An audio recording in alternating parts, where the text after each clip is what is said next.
Welcome to Amra's Armchair Anecdotes. I'm Amra, writer, teacher and storyteller. Pull up a chair and let's dive into stories about writing, life and lessons learned, sharing wisdom from my armchair to yours. You can find the episode show notes, your free episode handouts and my how-to guides at amrapayalich.com/podcast. And now it's time to dive in. So today I'm speaking with Antoinette, a single mum, an admin worker, and someone who was thrown into full menopause at just 41. So while raising two young kids on her own, she suddenly found herself dealing with hot flushes, insomnia, brain fog, and the emotional crash of premature ovarian insufficiency. Her story is raw, honest, and far too common, even though hardly anyone talks about it.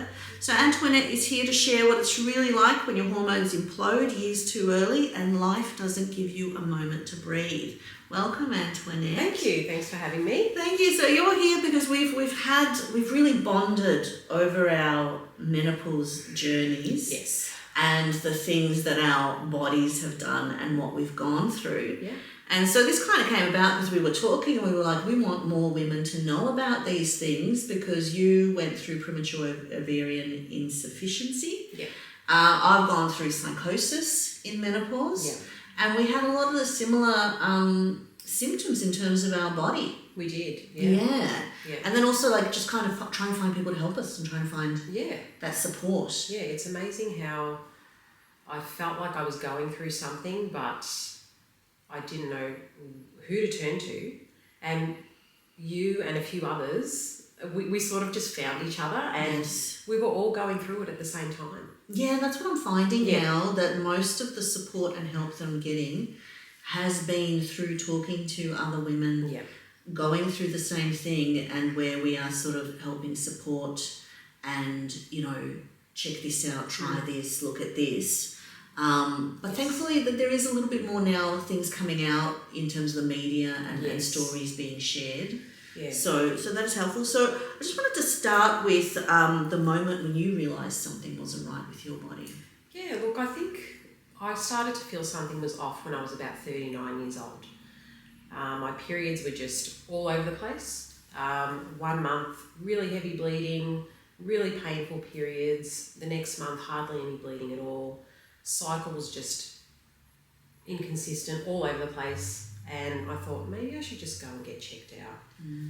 And I asked myself the question, could this be the start of perimenopause or menopause? And I went to see my GP. I asked her that question, and of course, no, you're too young. You're only 39.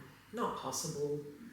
We'll just run some tests, you know, we'll do some blood tests, we'll send you off for an internal scan and we'll have a look at the results. And of course everything came back normal and I was told to just, it's okay, get on with it. It could just be a little bit of stress, you're fine. But I knew deep down something was changing within me, but I just wasn't being heard. No, and that's the thing that I'm sort of discovering. A lot of GPs do not have enough training in menopause, which is shocking when you look at 50% of the population and all of us are going to go through it. So they don't really have training, they don't really know about it, they don't know the symptoms, and then even in terms of the testing that they do. I mean, like even if they do test your hormones, the only way they're going to pick it up exactly is if your hormones, if you go into a hot flush in that moment anyway or not. So, there is a lot of that, and there's a lot of us that were talking about that where we were like, because I went to my GP also, who I've been to for, 17 years. And he's like, just take some supplements. And I'm like, but... so what did you think? So you were blaming stress and you were thinking that's what it was? I felt like maybe my GP was gaslighting me a little because, she would say things like, you know, you're a mum, you've got 2 kids, you're working, you're balancing a lot, it's just stress. And she even said to me, maybe try some primrose oil, that could help.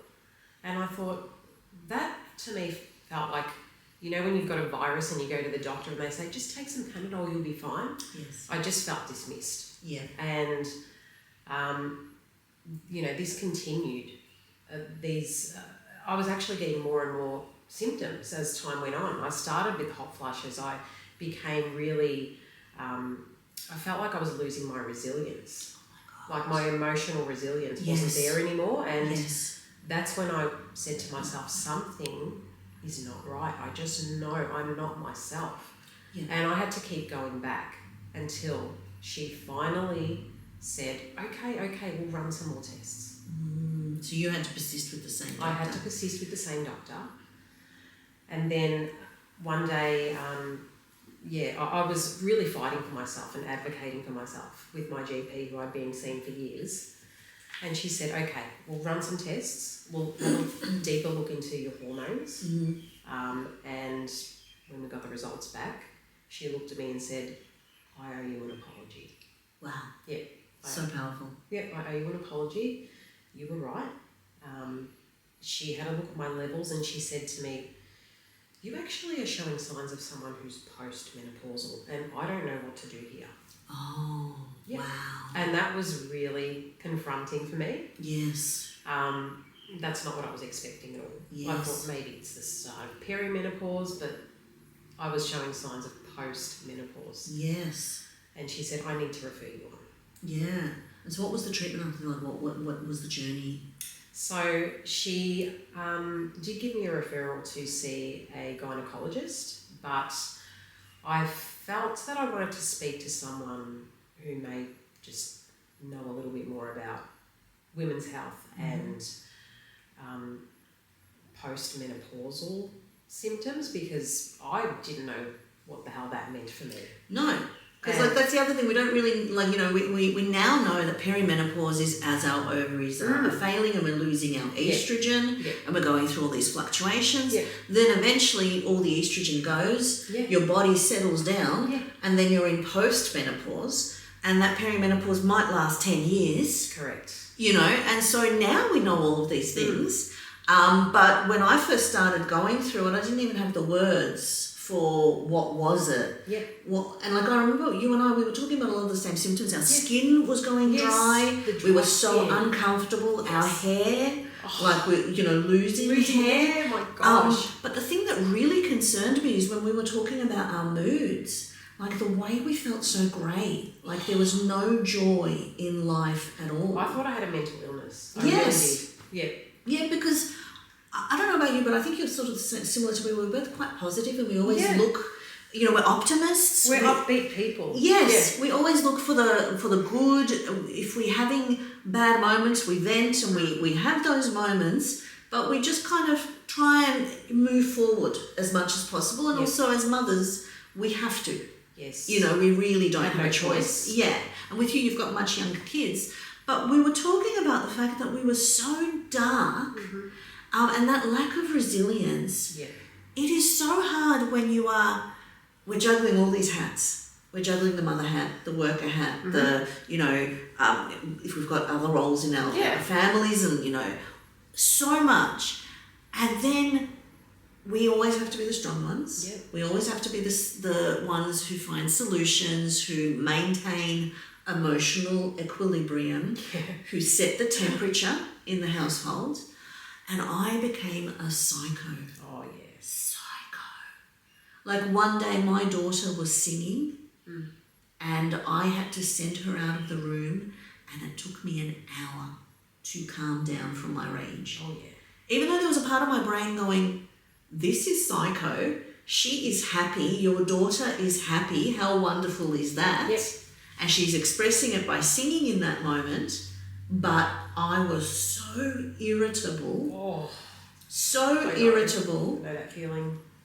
Because I went to a GP and I said, because I found someone at Australasian Society of Menopause. Me too. Yes, and that's the other thing, we don't know these things. No, we don't know these things. We don't know this. So this is where our little coven helped us, where we were talking to each other and we're like, there's this Australasian Society of Menopause where you can find a list of GPs who are training themselves and learning about menopause, and you go see them, and as soon as you see them, they start you on the journey to sort of help you. But, you know, like we're battling with people who don't know, and I don't know how you were, but I hated myself. I hated myself too. Yeah. I just thought, who am I? Yes. Who is this person I'm becoming? Yes. Why am I so miserable and irritable, and I hate life. Yes. I hate everyone. I don't want anyone around me. I know. That's how that I felt. Hatred of everyone. Yes. And everyone, and like I remember at work, everyone was irritating me, and then I received an email from a coworker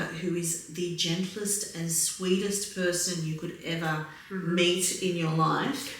And he sent an email, and the email was like very benign, but he just expressed an opinion, and I did not like that opinion. I lost, and I went, I think there's something wrong with me. Yeah. Because if I am feeling this about every single person, but even these lovely people that I can see are lovely people, I think it's me. I think that is so common. We just get to this point where we realise, we start to look within and go, okay, are we the problem here? Like, what do we need to do now to get the support and get the help that we need? Yes. To get back to the people we are. The people we are, because it feels like you go into this darkness. And the other thing that a lot of people don't realise is, you know, our age group of women, high suicide rates. Yeah. And I had a friend who got suicidal and had a breakdown and was like, you need to help me right now and give me some treatment. So, you know, like... So how long did it take you, like that whole journey with your GP? How long did it take? It took a good nearly 2 years. 2 years. Yeah. Oh my gosh. 2 years because, like I said, she kept dismissing me. She kept blaming stress, lifestyle. Try this supplement, try that supplement. No, you're too young. You're too young. You're too young. I heard that so many times.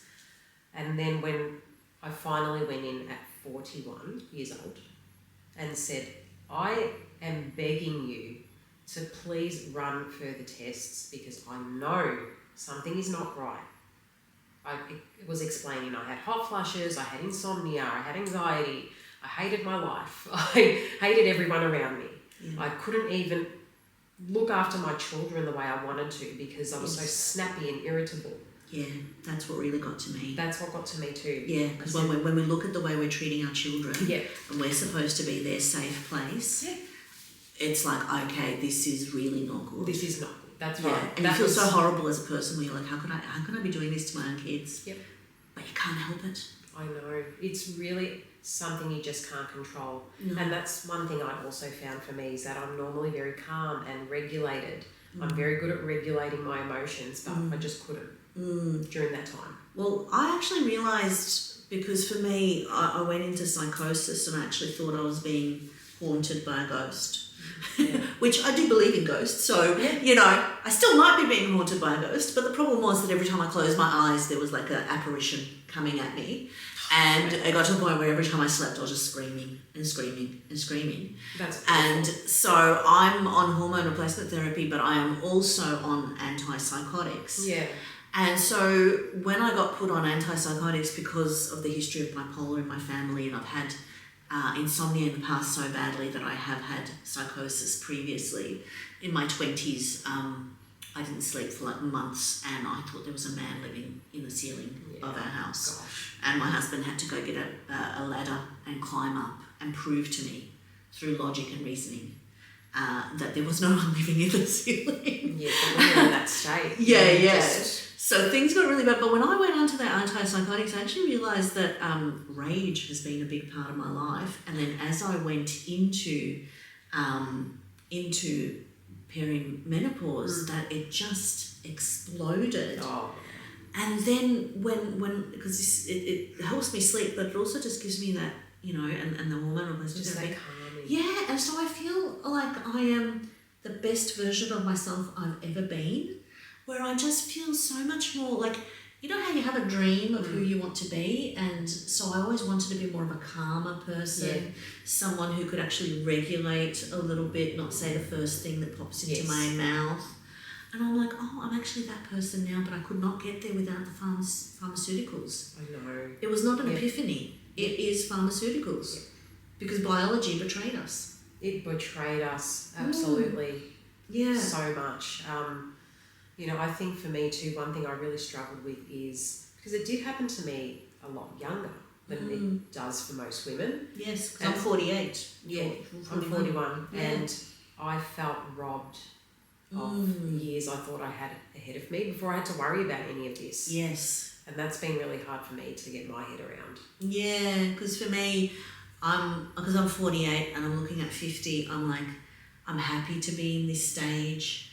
And, I'm like, I'm okay with it. And yeah, but I did go through, in my early 40s, I went through a lot of grief as I realised that I wasn't going to have any more children. Yeah. Yeah, even though like I was very happy, because I did have a second pregnancy that didn't succeed, but then I did go through a lot of grief where I was like, that's it. That is being cut off. And you didn't even have the warning.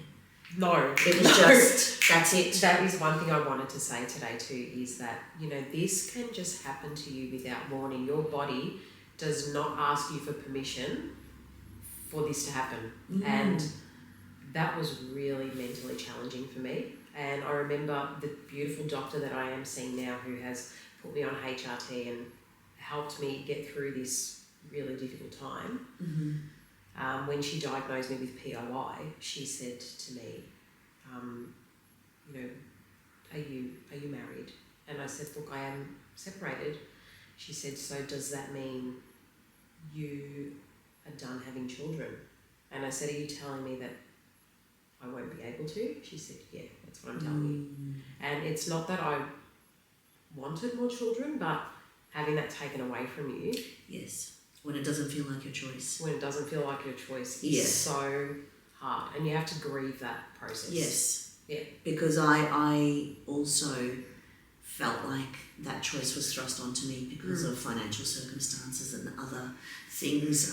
Also with the fact that my pregnancies, I was very ill from them. Yeah. And so I realised that I can't physically put my body through that again. Yeah. But the grief, because it's real. Like, you're having to accept what's put onto you rather than be making that decision for yourself. Yes. Yeah. Absolutely. My throat has just gone really weird, so I'm gonna check the time, 17:47, and come here and because this is the thing, it does this. Of course, because it's a lot of talking. Well, you've been doing a lot of talking. I never stop talking. Before you came, I was talking to Tanya for 45 minutes. I love that. That was my warm up. It's so funny. All right, I think we shall launch back into it. So, I think we've actually covered a lot. Oh yeah, I think also one of the symptoms that I sort of wanted to talk about that we've touched on. So I think a lot of people know about the hot flushes and the fact that your body. Like I would go into a rage. Oh my God. Yeah, like it actually sends you into a complete and utter rage. The flushes? Yes. They're just intense. Like I've never experienced anything like that. I remember feeling all this heat just rising from the bottom all the way up, and I would have to strip off my clothes. I was sweating. Yes.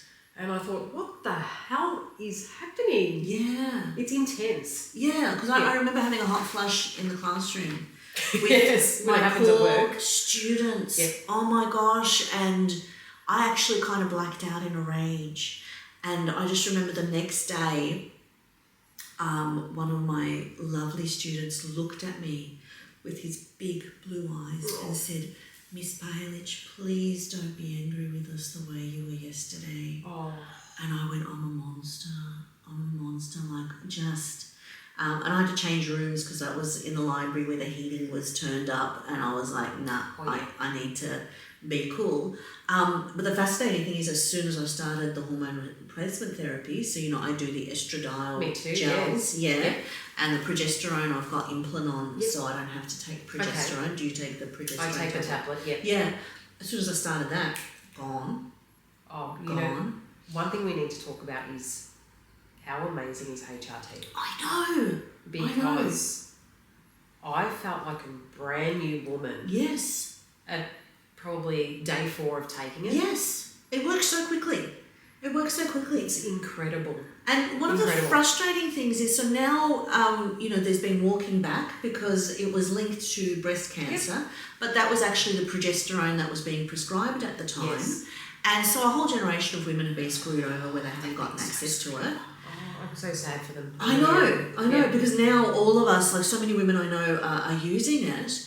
And, all of these symptoms that we had, so even the brain fog, as your estrogen goes down, the receptors in your brain are not operating as well, and you're cognitive. There's a cognitive decline. Absolutely. Where, you have the word farts and the thinking is really hard. Like I just remember like thinking on a day-to-day basis was so hard, and even making decisions. Like, what am I going to order?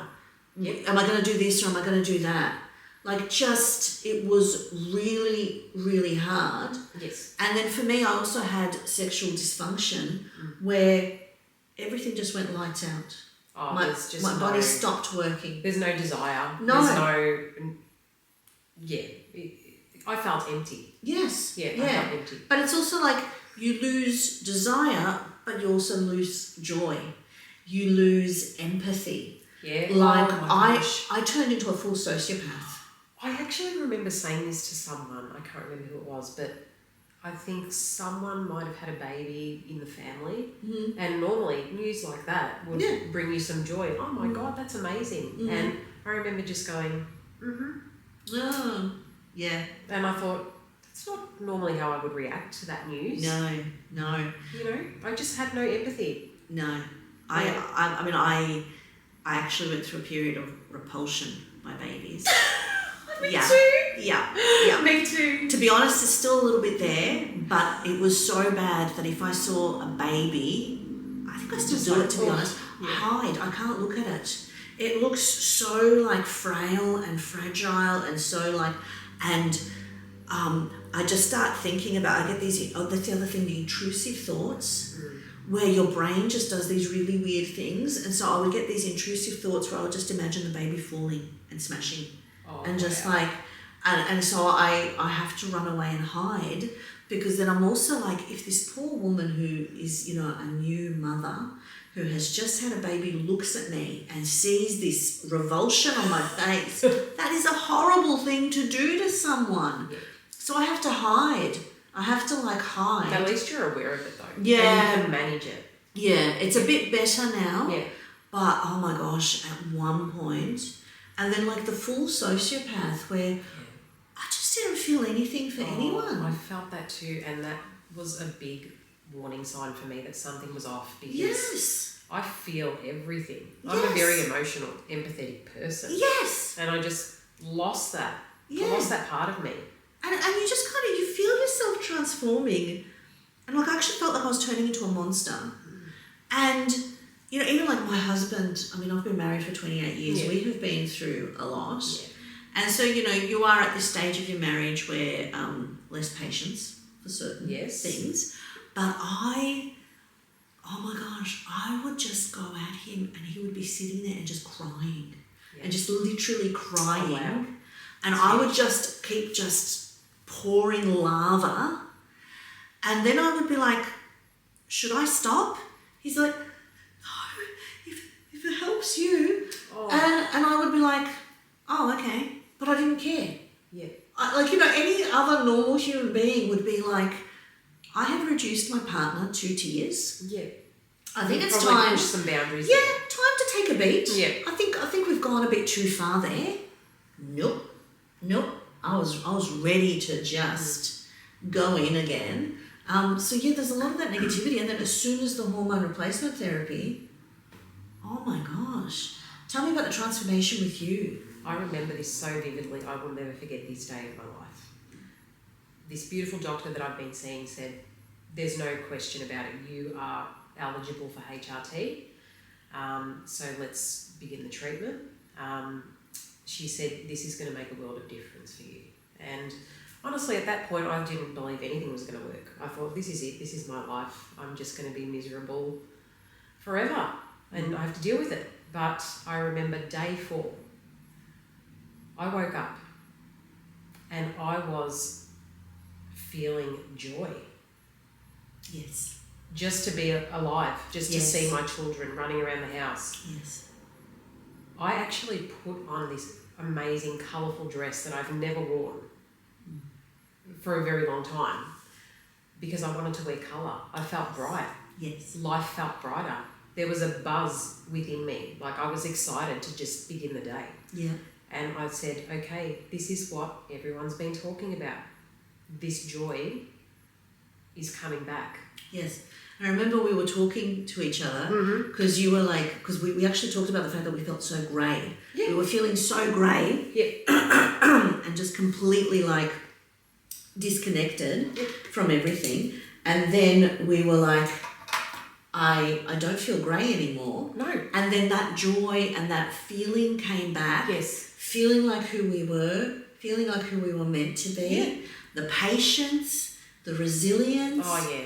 The calm. The calm. Oh, the calm. The calm. Because I hadn't felt that calm in such a long time. Yes. I felt balanced. Yes. I felt serene. I felt feminine. Yeah. Yeah. I felt feminine again. Because when you feel like, because like for me with the skin and the itchiness Yeah. and then losing the libido Oh, yeah. and then the grey, I didn't feel good in my body. I just constantly felt uncomfortable. Yeah. And just being who I am just felt really uncomfortable.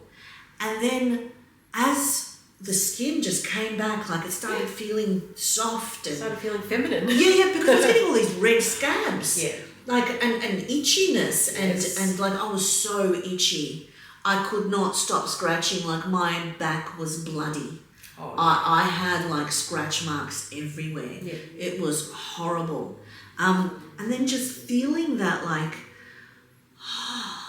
but what I'm feeling now, and I'm wondering if you're feeling the same, you feel that serenity and that joy, the resilience is back, but also 0 Fs to give.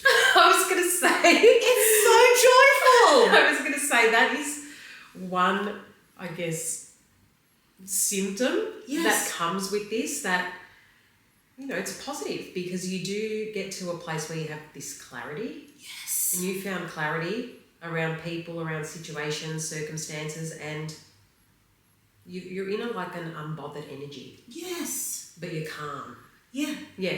Yeah, because I used to, because I couldn't, like I'd say everything and I would talk. And, I mean, I'm still like, I share a lot and I don't feel embarrassed about that. Yeah. That's who I am, and I find that it serves me well because I have amazing connections with people, because I am able to share, and also I'm able to be in the moment with people, especially with trauma. Like, a lot of people are not good with trauma. Yeah. I can be in the moment with people. But I used to spend so much time thinking about what I said and what I did, and I'm embarrassed about that. And oh God, you're so stupid. Why did you say that? Why did you do that? It's so stressful. It's so stressful. Yeah. It's so stressful. And that's gone. Yeah. And it's just amazing, the silence in my brain. And now I'm able to fill it with so many more positive things, because that space that was there to constantly like, but what about this? But what about that? And you didn't do this and you didn't do that. That's gone. Yeah. And also just that clarity around people where you're like, because I, grew up with mum who had bipolar. Yeah. And so mentally ill people are very familiar to me. Yeah. And so I had a lot of people in my life who were very chaotic, who were very, a lot of emotions, a lot going on. And that felt very familiar. But the problem is when you are in that, you attract it. Yeah, you're just constantly, there's constant drama. There's constant drama and constant drama. Yeah. And now I'm just at the other end where I'm like, I want people who give me calm, who uplift me. Yes. If it doesn't serve me, I'm not going there.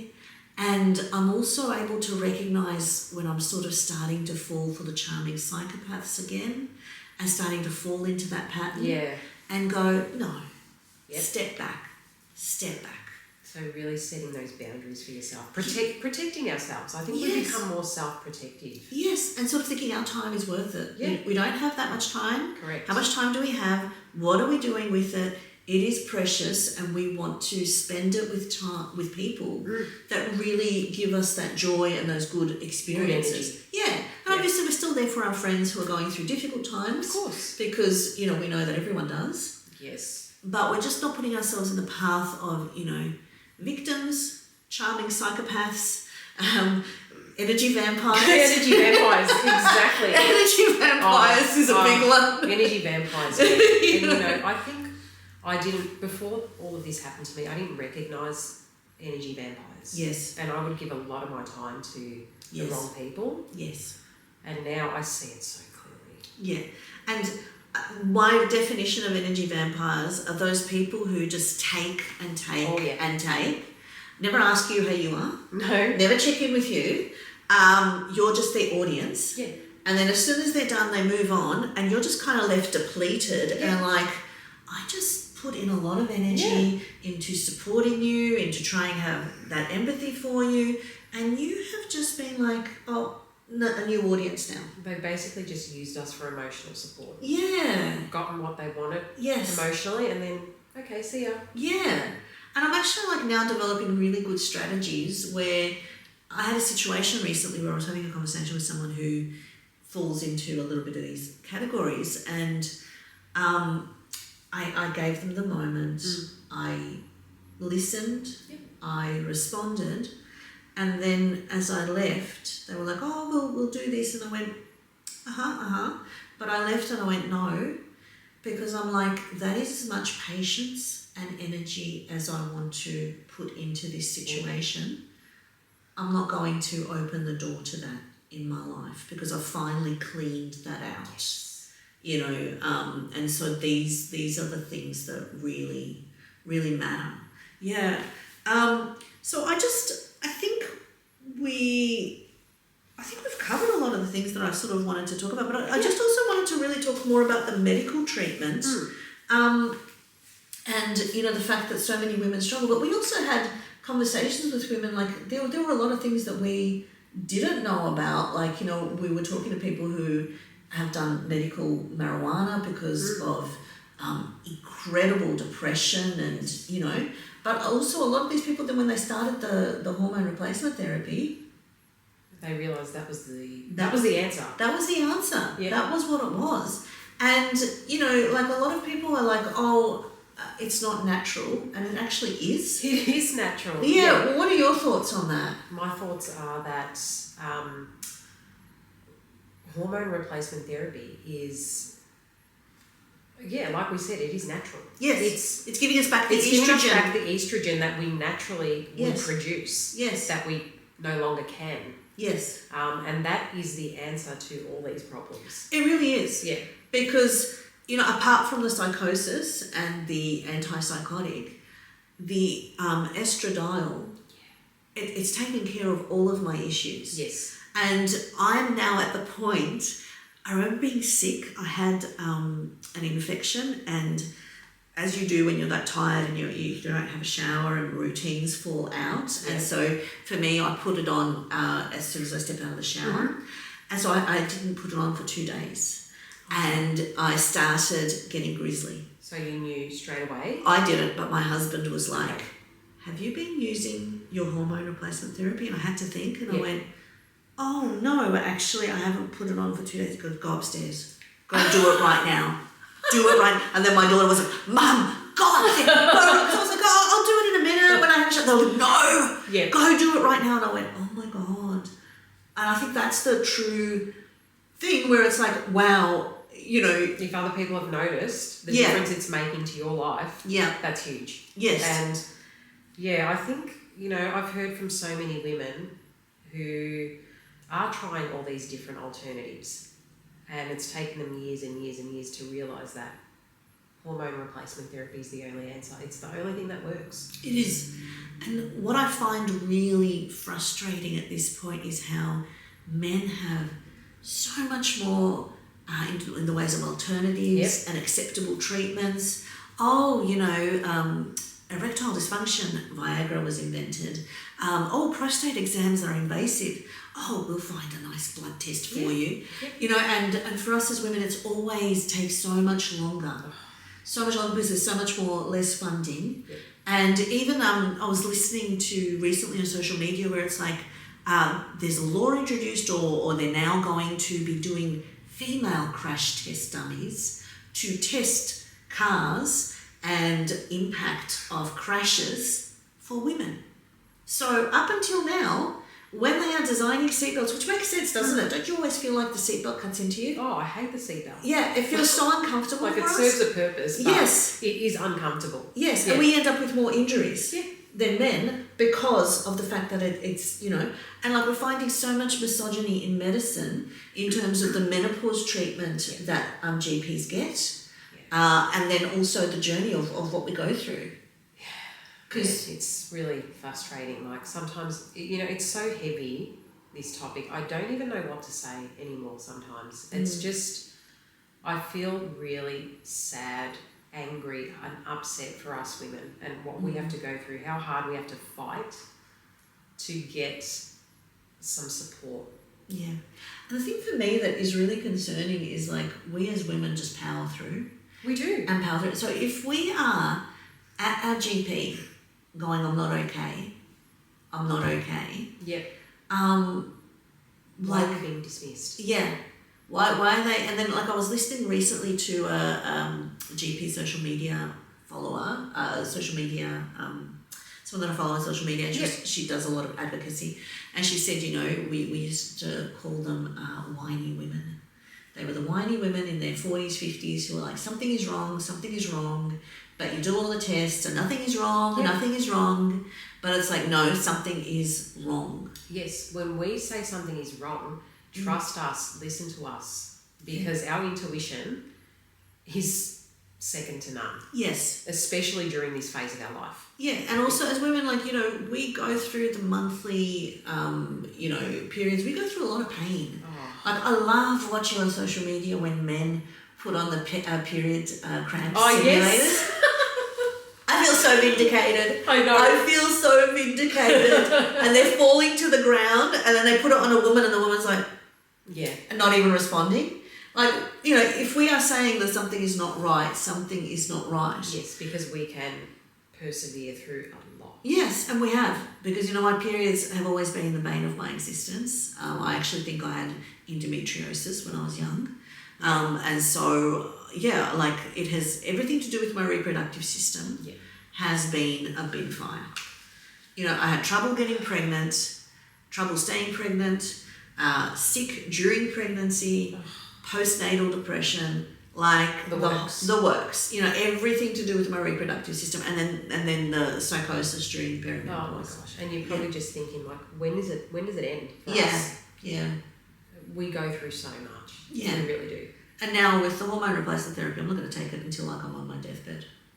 Like I'm going to keep taking it. Me too. No one is taking it away from me. I will never stop. No, because after the hardship and the everyday struggle, it's like I don't know. Yeah. Like why would I put myself through that? Yeah, mentally, why would we want to put And ourselves like, through that? We're so fortunate in Australia. It's only like $1 a day. Oh my God, it's amazing. Yeah, $1 a day. It's affordable. Yes. And it is the best thing you'll ever do. Yeah. If you are going through menopause. Yeah. And then I also think too a lot about how the links there are to things like osteoporosis and heart disease. How much more vulnerable and at risk are we of all these other illnesses? Yes. It's incredible. And as soon as you start taking hormone replacement therapy, how much you're lowering. You're lowering that risk. Yeah, and even now they're starting to find correlations between like a lower risk of breast cancer. Yeah. If you are, because of the Yes. estradiol and the progesterone that's being used, but just all of the other health issues. Because that's the other thing, like I do have a predisposition because of my genetic history. Yeah. So I am diabetic and I am on blood pressure medication also. And that was also because of the perimenopause. Yes. As my estrogen went down, those things came into play. same issue with Yeah. being pre-diabetic, and it is genetic for me as well. But I had no idea that it was linked to hormone imbalance. Yes. Yeah. And so for me, I'm having to take the medication, and I'm okay with it because I've found out that dementia is actually type 3 diabetes. Wow. And that the high sugar contributes to brain decline. And so I'm like, no, I'm taking the medication. And obviously, you know, like I still exercise and I try and eat healthy, and I would like to be able to do it through the health aspect. But when you go through perimenopause, you can't just exercise it away. Like there is a lot. There's a lot happening. Yeah. Changing within. Yeah. And I mean, I did an interview with my friend Veronica, who is trains. She's like a weight fitness. Yeah. And she has got immaculate bloods, even though she's got the same history as we do. Yeah. But she's got immaculate bloods, but, you know, like she does meal preps every day, like hours and hours of meal preps, and she weighs her protein and she weighs her veggies. And that's wonderful that's, you know, but that's her salvation. Yes. But I'm like, no, I ain't doing that. I think we just have to find what works for us. Yeah. Yeah. Yeah. And we're all different. That's right. Now, I just wanted to make sure, in terms of your condition, how can women sort of learn about it or know whether they've got it? What are some signs, apart from that, going into perimenopause? Is there anything that can be, like, you know, something that it might put you on that path? Well, the thing is, with POI, premature ovarian insufficiency, it's very rare. There's only 1% of the population who have this. Wow.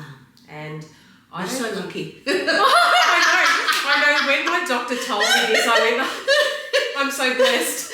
Of course, not the lotto. Didn't get the lotto. So I feel like there's not enough awareness about this. There's enough. I think we're getting better in terms of talking about perimenopause and menopause, and there's, you know, lots of different social media pages and websites, and there is more awareness and education there. But in terms of POI, there's not much. I've tried to look for pages or communities, and I find nothing. So really, if it wasn't for my GP or the Australasian Menopause Society, I would know nothing about this. Oh. So I guess the only thing that we can say to women is, if you are feeling some of the things that we talked about in terms of the changes in the mood and not feeling like yourself, and then all of those physical, doesn't matter what your age is. No. Go to, in Australia, there's the Australasian Society of Menopause. If you're elsewhere, find some sort of a society that is menopause, and find someone who is actually trained in it, who can actually talk to you about the hormone replacement therapy and see, like, do the testing that you need to do. Because even with me, I found my GP, and we started sort of, like, I had to do some testing, and I had to do pelvic exams and all these things. All that too. And the breast screening. Yes. Yeah, so it took a little while for me to get the hormone replacement therapy, and she was also trying to, like, get my diabetes a little bit more under control. And I felt like I still suffered too long. Like I still felt like it stretched out too long, because then by the time I got to it, I was like, oh my gosh, I suffered for so many more months. Yep, I felt the same actually, because when I did find this beautiful doctor I'm working with now, it still took a good month for me to get results from other testings and bone density scans and, you know, all sorts of different tests before she could actually say, okay, you are a candidate for HRT. Yeah. So it does, I don't know, something needs to change there. Yes. Because we are still being delayed of the treatment and the support that we need. Yeah, and just the way it wears you down. Because I went to my doctor and I said, look, if this continues for much longer, I'm not going to be married, I'm not going to be a teacher, and I'm not going to have any friends left. Because, you know, that lack of patience and that irritability is with everyone. It is. I mean, it's with yourself too. Yes. Like, you're irritated with yourself. Yeah, we're at our wits' end with ourselves. Yeah, but then everybody, and it is just like, because it feels like your whole body, it's almost like a heartbeat, like your whole body is vibrating, and you are just, I don't know, in this altered state. I didn't even feel like I could sit. Oh, you don't know what to do. Sit, stand, yell, scream, cry. Sometimes I felt like I was screaming into the abyss and no one was bloody listening. No. And it's just like, you feel isolated. Yeah. So isolated. And for me, because in my family, there is a history of suicide. Yeah. And when I started sort of getting that dark, and I was like, I've never been this dark. I have never kind of gone there and ever thought, time out, I'm done. But like when things sort of started getting a little bit there, where I'm like, is this worth it? You really, like, it's very scary. And we both know women who have actually been pushed to the edge. Yeah. Who were like, either you do something now for me or I'm done. Yeah. I'm done. It's just really upsetting that we have to fight that hard when we're already so tired. Yeah. And I hope that there's a shift in that for future menopausal women. Yes. Because it's exhausting. It really is. Yeah. And like, that's the other thing, like you feel already so exhausted because your body is fighting, your brain is fighting, and then you're having to fight the system, and you're having to fight to be heard, and you're having to fight to be like, no, I'm not okay. Yes. This really, I am not okay. Yeah. I'm not a whingy woman. Yeah. You know? Yeah. Yeah, I don't know. It's really horrible. So I think one of the things also is like, when we think about women who are going through this, what do we think that are some things that can happen? I mean, obviously us talking and sharing. I think, like it's really good that we are starting to talk more about it, and women who are going through this are finding each other. We're building our own little communities. Yeah.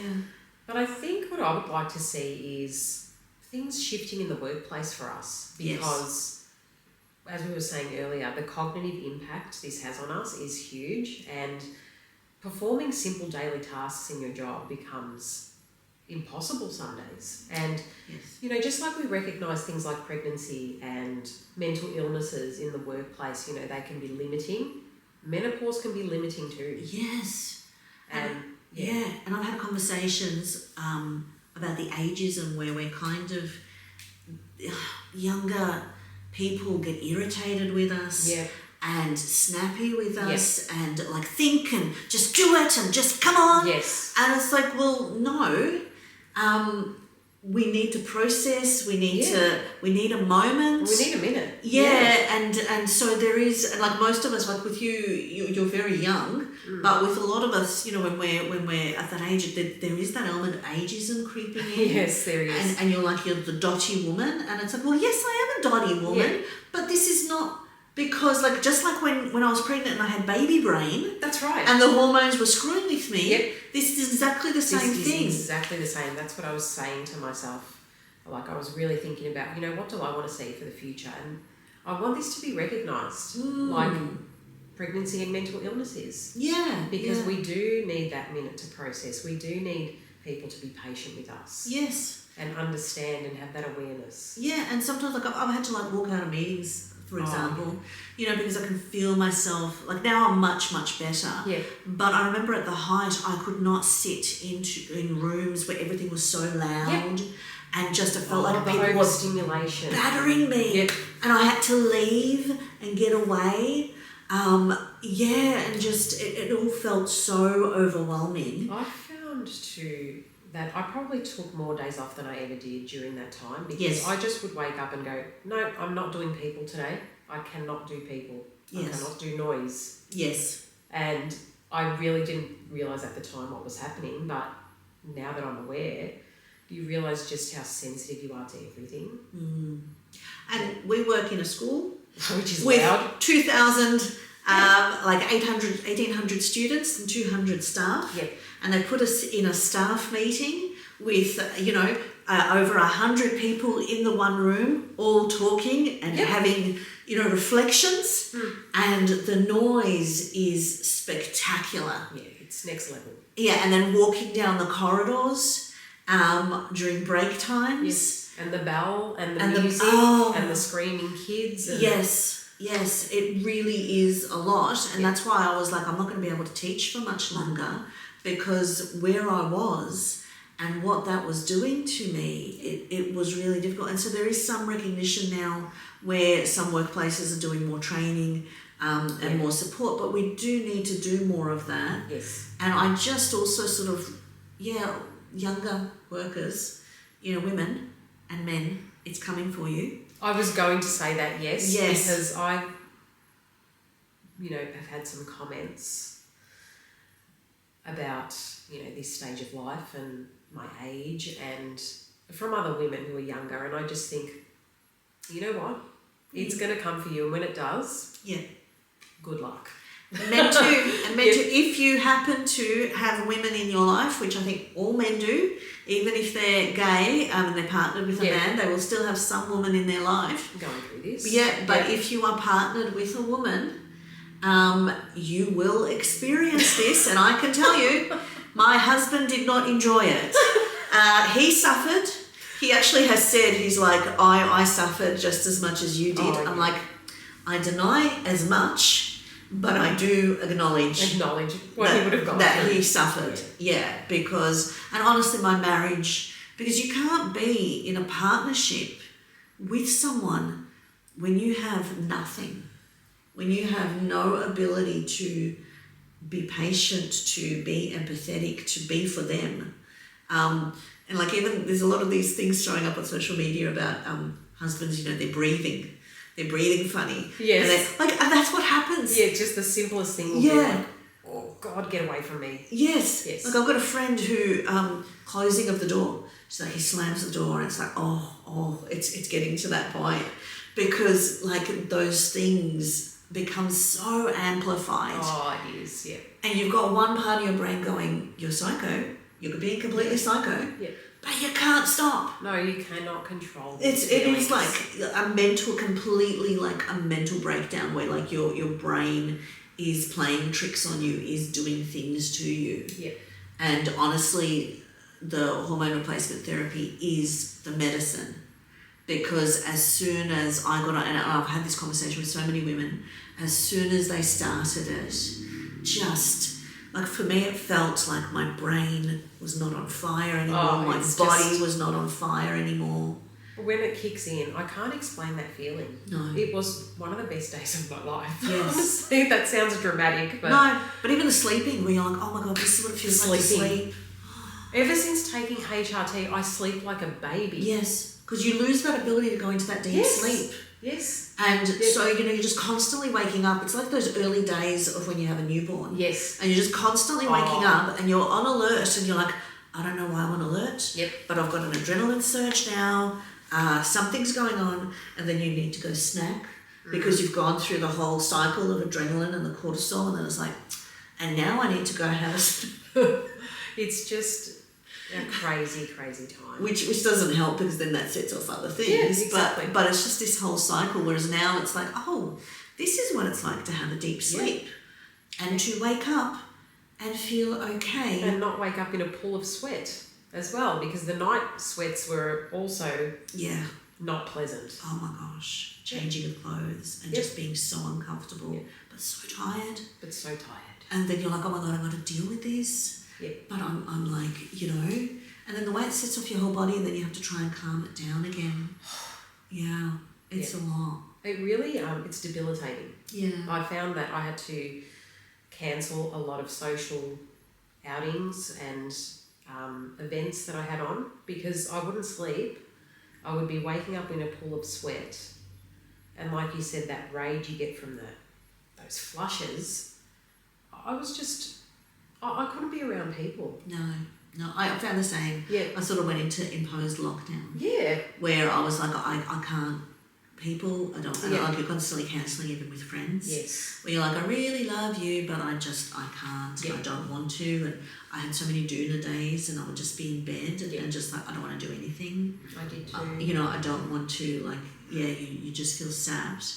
And, I even remember my husband trying to like get me out of bed, and I'm like, and crying, just so much crying. Oh, the crying. I can shed a tear here and there if something really impacts me, but I found that I was crying, and when I say crying, sobbing, howling. Yes. Over the littlest things. Yes. It was just something I've never experienced before. No, I actually had to tell my daughter, I'm like, if you see me, just walk past me. Yeah. Just leave me, because I just have to let it happen. You just have to let it run. And go through it. Yeah. And I'm like, just don't bother trying to, because they can't comfort you. No one can comfort you. But in that moment, you feel like the world is ending. Oh, yeah. There's no hope. Everything is bleak. It's the end. Yeah. And then eventually you're kind of like, okay, let's just try and but then you're so exhausted. Oh. But anyway, you kind of fight through. Yeah. But now we are full of joy and we are very happy. So hormone replacement therapy. Thanks to HRT. Yes, absolutely. So I had this question that I think would be really great for us to close on. Okay. So for our daughters, what do we want them to know that we didn't? I want them to know that if something is off, trust your instincts. Don't gaslight yourself and tell yourself this is normal. Yes. Speak up. Find a really good support network. Find a really good GP and advocate for yourself. Yes. Because you're right. Yes. You're always right. Yeah. Your gut is always right. Yeah. And, every woman will go through this. The degree to which your body will go through this is something that only you will know when you go through it. Yeah. And you might get clues from the women in your family, or you might not. It is very variable. But every woman every woman with ovaries will go through this. Yes. It's just a matter of when. Yes. And so it's just trying to have that information and just sort of know as much. Be informed. Yeah, be informed, because that's also the difficult thing that we struggled with. Yeah. Knowing where to go, where to get help, what to do. And then also, I had, because we were of the generation where hormone replacement therapy had such a bad name. Oh, yeah. I was like, oh my God, breast cancer. No, breast cancer. Yeah. And even I have a friend who has had cysts and is kind of at risk in one sense with breast cancer. And so they were hesitant to give her hormone replacement therapy. And she got to the point where she said, I don't care. At this point, my quality of life is so bad. It's about quality of life. The percentage and the possibility of me getting breast cancer does not present as much of a fear. Yeah. Because at this point, like she was at that point where she was suicidal, where she's like, I'm not going to be here for much longer, so it makes no difference. Yeah. And when the doctors heard that, they were like, oh. And up until then, they were like, oh, we have to do this and we have to do that, and just kind of making her go through all these hoops and trying to sort of put her off. And when she reached that point, they were like, oh, okay. Yeah. So, well, thank you so much for coming to talk to me about this. I hope that women hear this episode and that they get help. I'm going to provide some links for places you can go to get support, and people that I'm following that I'm finding really helpful. We hope that women have a better and more informed menopause journey. That's our plan. Yeah. So thank you. Thank you. Thank you for tuning in to Amra's Armchair Anecdotes.